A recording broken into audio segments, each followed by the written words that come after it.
Hello everyone, it's Mike Levin, February 25th, around 8 a.m. and I thought I'd just capture the feeling of my morning walk.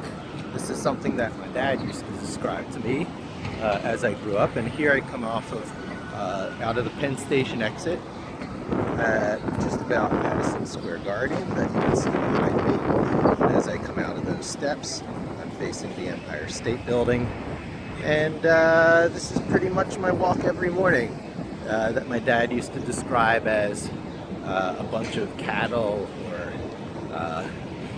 ants all marching along just en masse. And I think it was worse back then.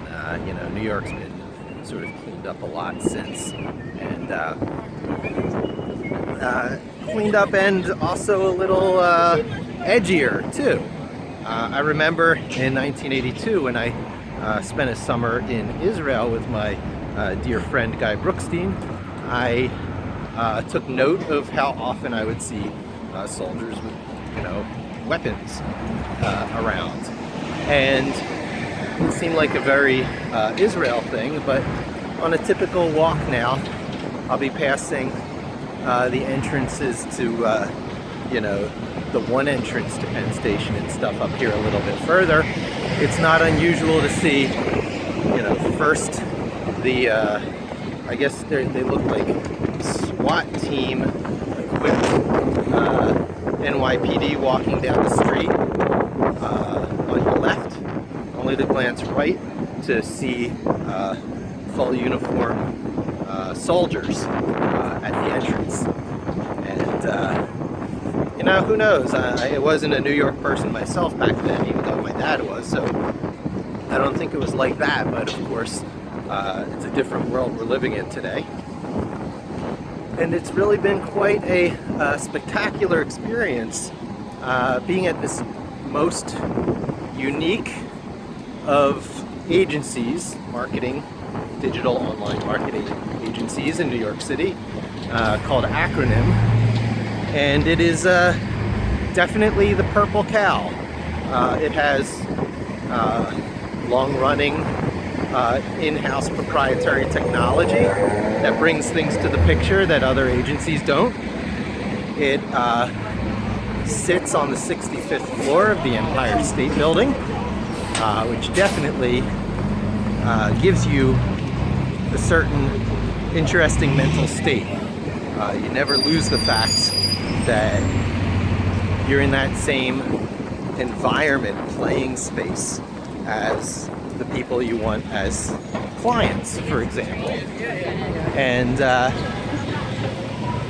you can see a lot of the kind of salesperson techniques, not my company in particular, but just the activity around me, that I guess became accustomed to, tuned into, with a combination of two of the most fundamental books out there I found in understanding the way marketing and sales works, and that is Robert Cialdini's Influencer Persuasion book, and the much lesser known Winning Through Intimidation by Robert Ringer, which sounds like a nasty book, but so does The Art of War, even though it opens with this is a practice you need to do because life is the way it is, and there will always be a stronger aggressor nation trying to take advantage of an opportunity.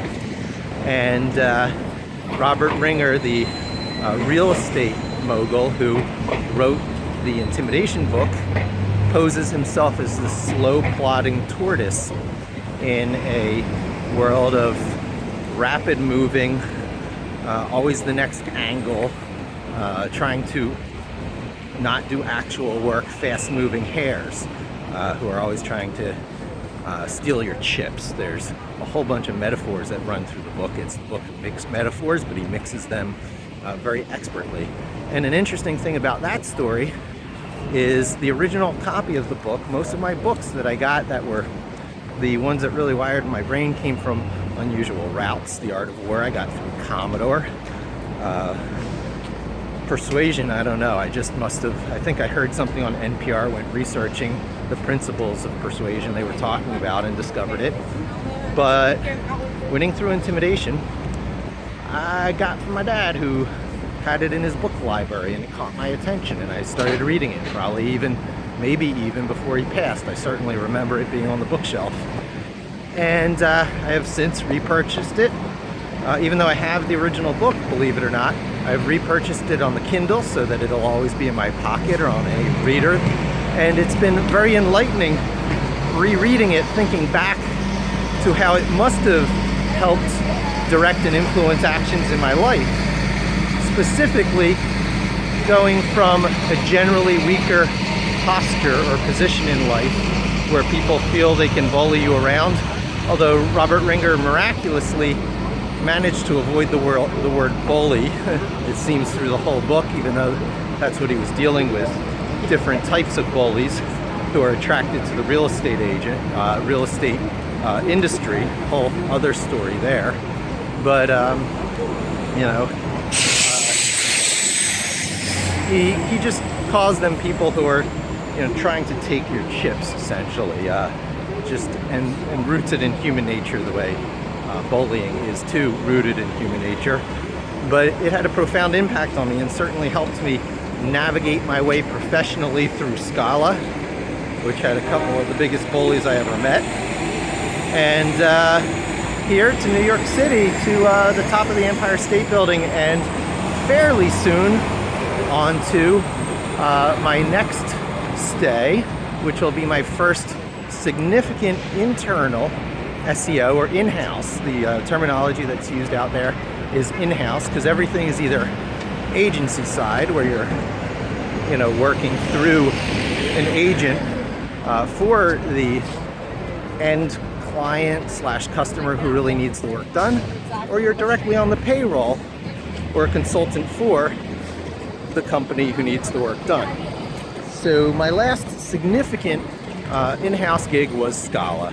I had a short stay at Hachette Filipaki Media, HFM, which is Car and Driver, L Women's Day. But it was while it was in turmoil, going through management changes, and it didn't really last long.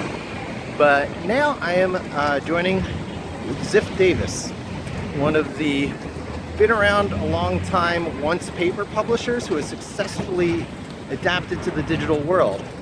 I'm not sure if because or in spite of their subject matter, which tends to be technologically leaning, both real business technology and video game, and also their third segment is like men's lifestyle, and their three anchor locations seem to be New York, San Francisco, and Canada. I gotta find out the exact location.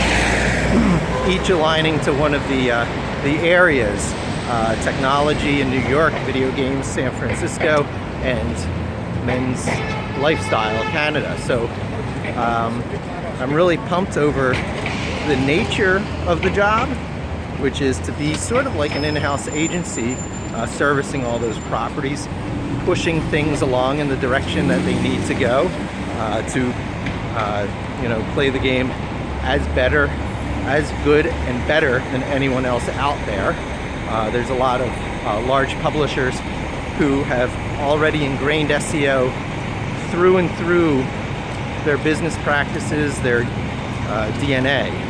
And so I guess my mission is to do that with Ziff Davis, but to do it in such a way that it doesn't go obsolete in another year as RankBrain and everything that Google is doing gets smarter and smarter and continues to penalize the people who work like hares and try to grab all the chips quickly, and instead reward the tortoises who have the long vision in mind, who steadily work towards it, and whenever opponents slow down or stumble, steadily overtake and knows the landscape so well that they can keep banking these small wins.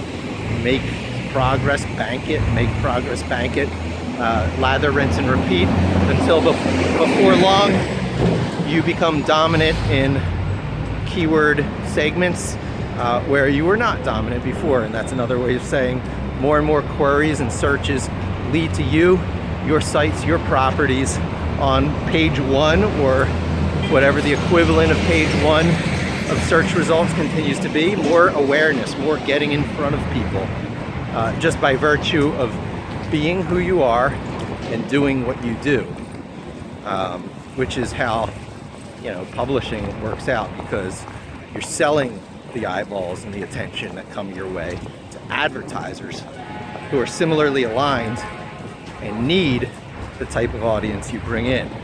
So that's it. I'll be starting that beginning May 1st, this coming Tuesday, and hopefully I'm gonna kick my video series back into full gear on the coding side of things, bringing Pipulate back online, as that will be one of my cornerstone tools for my new work, and a couple other interesting and exciting things I have in mind to move all my free and open source GitHub activities forward to the next step and have a little bit more to offer you, my audience. Thank you. Hope to see you again soon, and don't forget to subscribe.